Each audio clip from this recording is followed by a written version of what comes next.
Thank you very much. Thanks everyone for staying for the Q&A. We have a couple of people I'd just like to acknowledge here. Our Director of Photography, J.O. Dedra.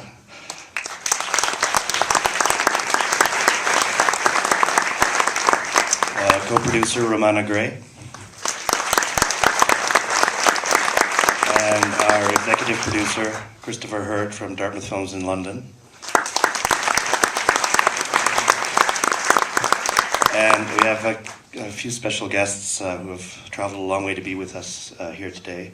One is Sharon Ann Lynch from Doctors Without Borders in New York. Please come on up, Sharon. Sharon is one of the real long-time stalwart activists for access to medicine, and she's going to have a message for the audience right at the end. And a gentleman who I'm extremely honored to have with us today, all the way from Kampala, Uganda, is Dr. Peter Mujeni.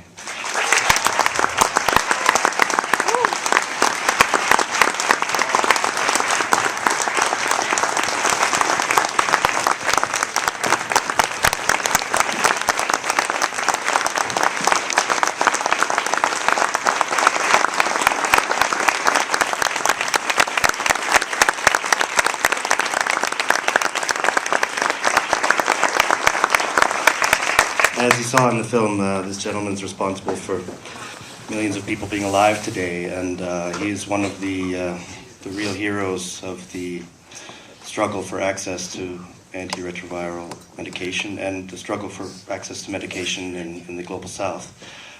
He's the author of what is, in my opinion, the very best book on the subject, which is Genocide by Denial. And just about a week ago, he launched the follow-up to that book, which is A Cure Too Far. So that's his new publication. I can't wait to read it. I haven't read it yet. He's also a newlywed. His lovely wife is here today, Dorcas.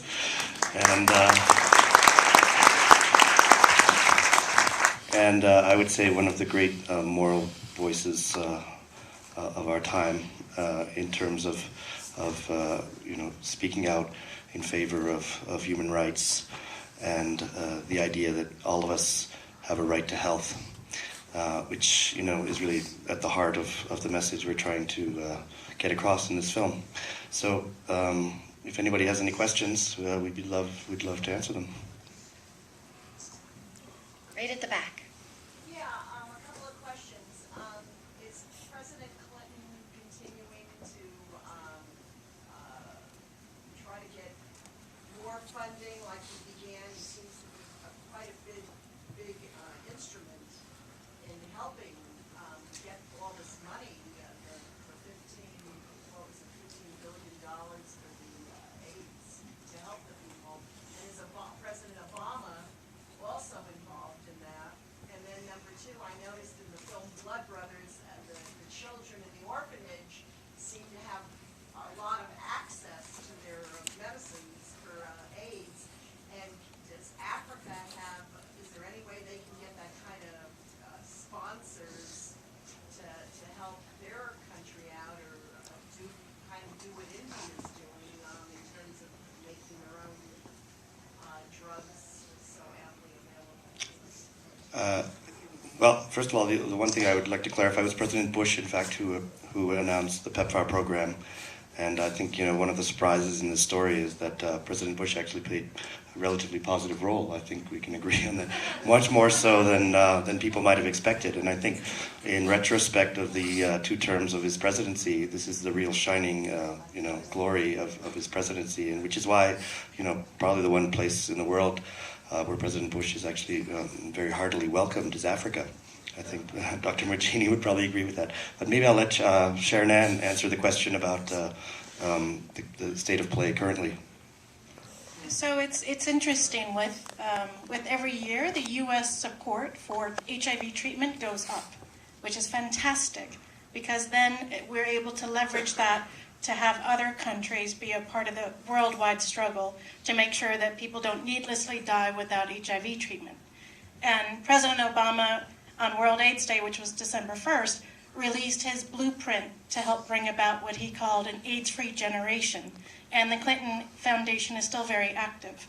However, one thing that I would like to talk about and direct your attention to is while the U.S. has been so critical in funding HIV, it has also been the big bully on behalf of Big Pharma to keep countries from exercising their rights to produce or procure generic medicines. And this is a message we have been sending for the last 12 years, and I'm going to ask you again before the end.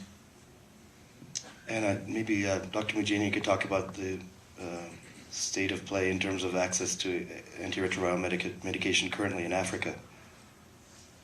Yeah, thank you for your kind reception, and thank you, Dylan, for making this film. The disaster, unfortunately, continues in Africa, and we are not on top of the situation.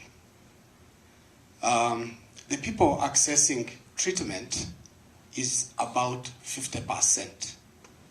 That's the reality. The deaths are no longer as bad as they used to be. There is a time when we couldn't work because people in our workplace were dying in such big numbers. So every day you go to work and you find, oh, so-and-so has lost his mother, so we go to that funeral. Coming back on the way from that funeral, we hear one of our own staff has died. Then on the, everything came to a standstill. That situation is no longer as bad as it was then. But unfortunately, it will build up.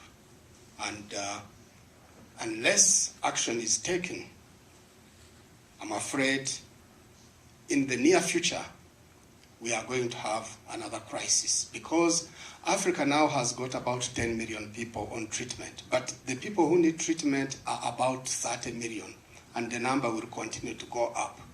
Because although the rates of new infections are coming down, the drugs help those to remain alive. So even if the rates of new infections are coming down and the number of deaths is no longer as high as it used to be, the net effect is that the numbers are continuing to go up. Now, in the near future, many of these people will need new generation drugs because resistance will be coming, and the numbers with resistance will gradually increase and keep on increasing.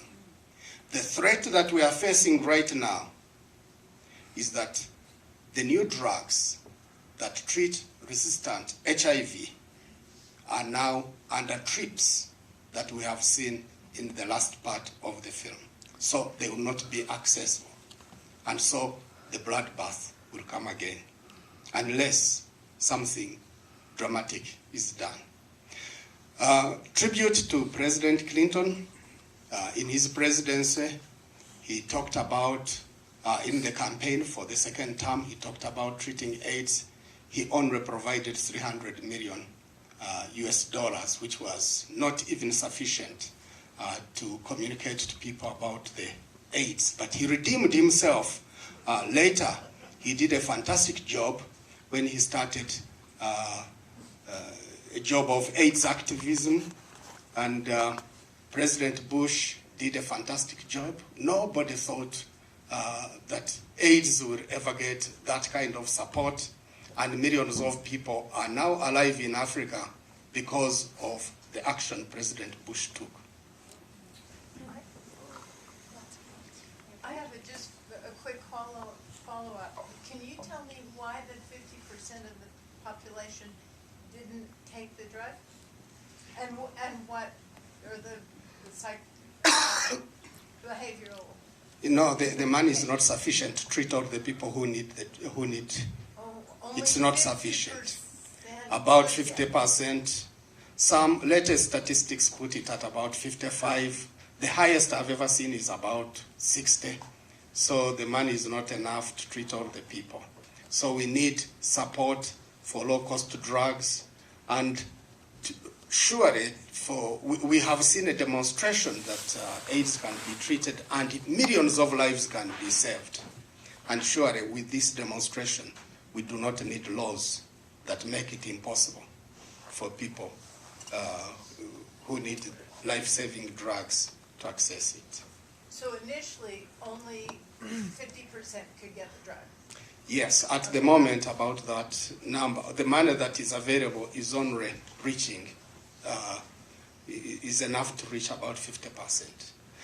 It has been just a bit of, I think it's important to recognize we're only 54% there, but it has been a public health revolution to go from 30,000 people on treatment in resource-poor area to now 8 million. The threat is, are we going to make it to 100%? Can we afford the new generation drugs that Dr. Majeni just spoke about? And what are we going to do about similar diseases that we don't talk about as much, like drug-resistant TB, like Hep C, people who are still dying silently, and patent barriers are a part of the problem. Sir. Yeah, I'm part of a movement for revolution in this country and around the world. I spent a lot of time in Southern Africa and East Africa during the 1980s, and went to Kampala actually and saw in the early stages of AIDS where it was just, you were traumatized if you had any sensibility about what was going on. And I think the first thing I want to say is your film was just such a powerful indictment of this profit-driven system, that the systematic depravity that allows so many people to die when it's preventable. And I wanted to ask you, when I saw there's the point about AIDS, there's also in the end of the film when it says 18 million people a year die of preventable diseases.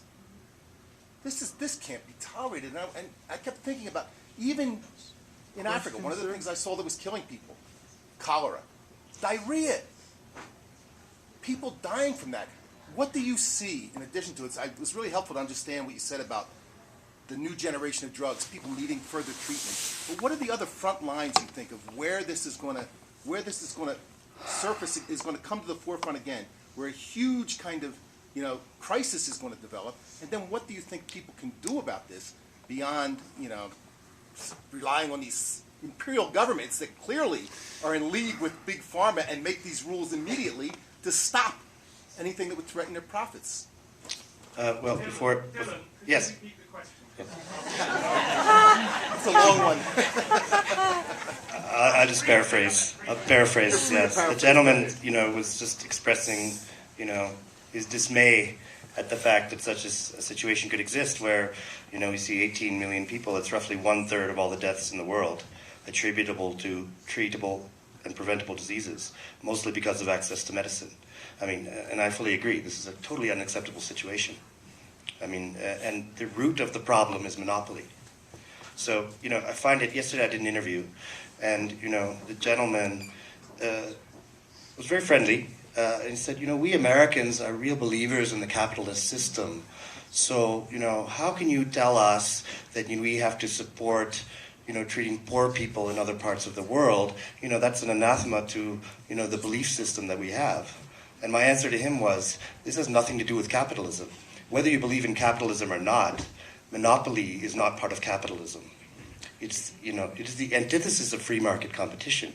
Wherever there has been free market competition in medicine, you've seen the prices drop like a stone, and people get access and get treatment.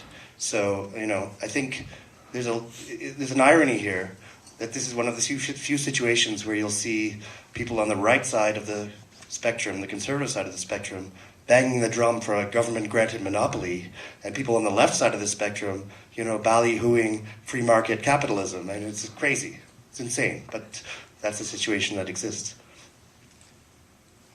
Well, I can't put it better than you put it. We have got an unethical and intolerable situation whereby profit is put well above human lives. This is intolerable. It is not justified to say companies need to make profit and that this would be a hindrance from them from making profit. Companies can still find ways of making profit. There are ways. If millions and millions of people are treated at affordable costs, companies will still make some profit. They will make good profit. If they don't, I don't think we can, as a people of the world, have a situation where people are deliberately being killed off and protected by law so that companies can make profits. This will be our last question, so how about in the back right there? Yes.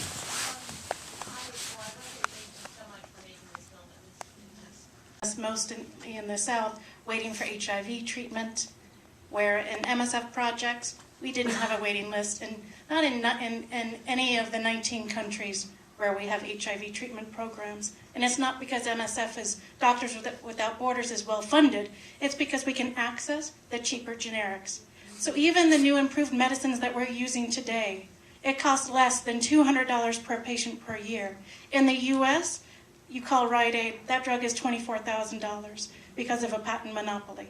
So I think the discussion, the debate is yours to have. Doctors Without Borders, we don't have operations in the US, so it's something I wouldn't comment on. But I think we all personally have had friends, lovers, family members without insurance who throw up that $25 pill that is meant to help with nausea after chemo, even though it was US government funded, that $25 pill. So this discussion, this debate has got to be animated for sure. If there will be a conclusion to the idea of rolling out more affordable health care, and also if that debate happens, then we can stop the US from threatening affordable care in other countries as well, because otherwise the hypocrisy cannot be stomached. Well said. I believe that was the last question. I just want to say to everyone, thank you so much again for coming. And if you like the film, please vote for us. Please tweet about us and blog about us and vote for us on IMDb. It matters a lot. We really want to get the message of this film out there. And just before you go, I just want to give the mic one last time to Sharon Ann. She just has a message for you as citizens of the United States. Because you have more power than some of the people affected by US policy, I have to ask you to send an email upon leaving or put it in your phone now. There is one person who has had more control over the health care in some countries very soon. He, on behalf of Big Pharma and as a representative of the US government, is pressuring countries to sign away their rights. I worked with many people in this film, many people who did not make it, unfortunately. They were not only fighting for the right to HIV treatment in Africa and Asia, they were also fighting for a change to the system so that drug-resistant TB in Vietnam can be treated, hepatitis C in Malaysia can be treated, second-line ARVs in Chile can be affordable. Yet these same countries are being pressured right now through a trade agreement called the Trans-Pacific Partnership. Please, let's never look at a story without taking action. I know it's such a long email address, but bear with me. If you could just email Mike Froman. He's a special advisor to the president. mfroman@nss.eop.gov. Even if you could just take out your phone right now, save that email address and send the message, whether not in our name or whatever you like. Stop trade deals from crashing down on the rights for affordable medicines. Could you repeat that once more? I will. The email address is mfroman, that's MFROMAN, @nss.eop.gov. EOP.gov. And thank you so much for doing that.